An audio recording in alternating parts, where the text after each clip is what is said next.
تین مسئلے اور ایک حدیث مبارکہ کی خدمت میں عرض ہوگی۔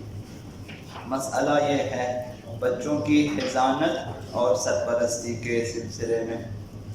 جیسا کہ عرض کیا 2 سالوں تک ماں باپ دونوں کی ذمہ داری ہے اور دونوں کا حق ہے کہ وہ بچے کی سرپرستی کرے۔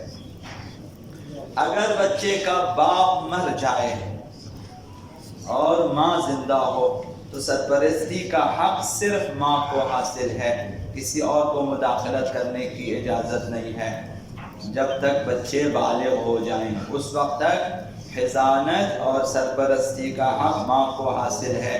اگر باپ مر جائے اور کسی بھی شخص پر ماں مقدم ہے، باپ کے نہ ہونے کی صورت میں ماں مقدم ہے، دادا سے بھی، پردادا سے بھی، نانا سے بھی، دادی نانی سب سے، چاچا ماموں جو بھی ہے، ان سب پر ماں کو تقدم حاصل ہے۔ حق حضانت و سرپرستی ماں کا ہے۔ یہ پہلا مسئلہ۔ دوسرا مسئلہ یہ ہے کہ اگر بچے کی سرپرستی کے دوران ماں مر جائے، ماں باپ دونوں سرپرستی کرتے ہیں اور دوران سرپرستی و حضانت اگر ماں مر جائے تو سرپرستی کا حق صرف باپ کو حاصل ہے، کسی اور کو اس میں مداخلت کی اجازت نہیں ہے۔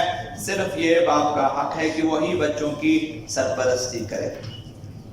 تیسرا مسئلہ یہ ہے کہ اگر بچے کی ماں پہلے شوہر سے، جس کا یہ بچہ ہے، اس شوہر سے یعنی اس بچے کے باپ سے طلاق لے اور پھر دوسری شادی کر لے تو پھر اس ماں سے سرپرستی کا حق اور حضانت کا حق ساقط ہو جاتا ہے۔ اب اس ماں کو اس بچے کی سرپرستی کا کوئی حق نہیں ہے۔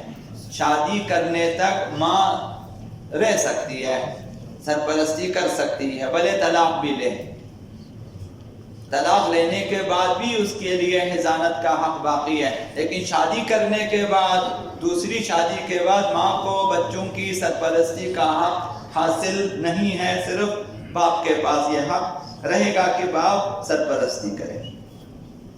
اگر انسان نیک اور صالح بچوں کی تربیت کرے تو اس سلسلے میں ہے حضرت آقا رسول خدا صلی اللہ علیہ وآلہ وسلم نے ارشاد اذا مات الانسان انقطع عمله الا من 3۔ انسان جب مر جاتا ہے تو پھر اس کے لیے عمل کا سلسلہ ختم ہو جاتا ہے، پھر عمل نہیں کر سکتا ہو۔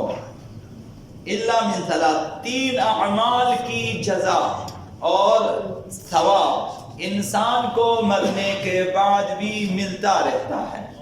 نامہ اعمال میں 3 اعمال کی سزا، جزا اور ثواب مسلسل لکھا جاتا ہے۔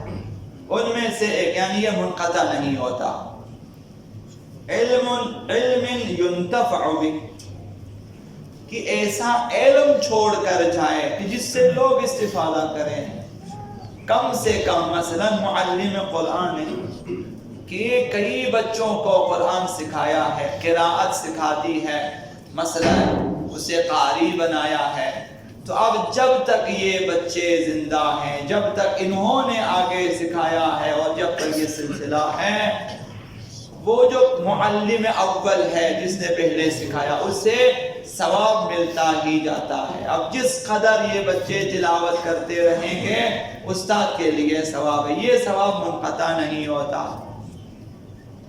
مگر افسوس ہے کہ اس معاشرے میں ہمارے دوستوں کو معلوم ہے کہ مثلا قاری نہیں ملتے پڑھانے کے لیے، بہت کم ہے کہ جو آ کر پڑھائیں۔ بہت سارے سینٹروں میں مرد قاری نہیں ہے، یعنی پسند نہیں کرتے۔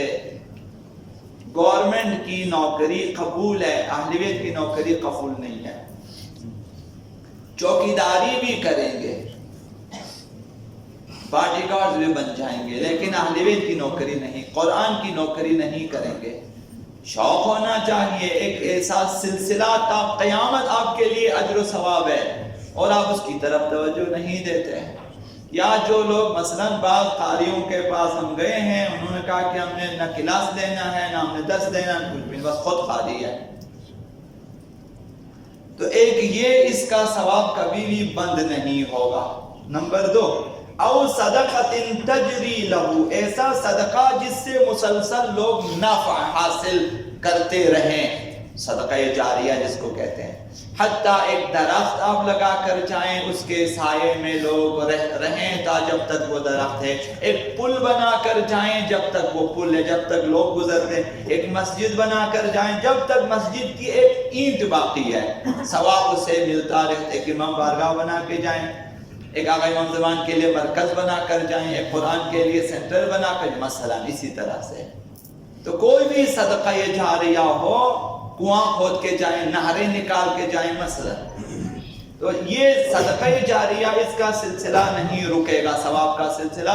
مرنے والا پشت در پشت پہلے مثلا مر چکا ہو، لیکن پشت در پشت یہ صدقہ جاری ہے، ثواب بھی اس کے نامہ اعمال میں جاری ہے۔ عالم برزخ میں بیٹھیں اور اس کے بعد پتہ چلے گا کہ مسلسل یہاں سے صدقہ جاریہ کا ثواب مل رہا ہے اسے، تو وہاں عالم برزخ میں جب تک قیامت ہوتی ہے ممکن ہے کہ اس کے درجات بلند ہوتے جائیں۔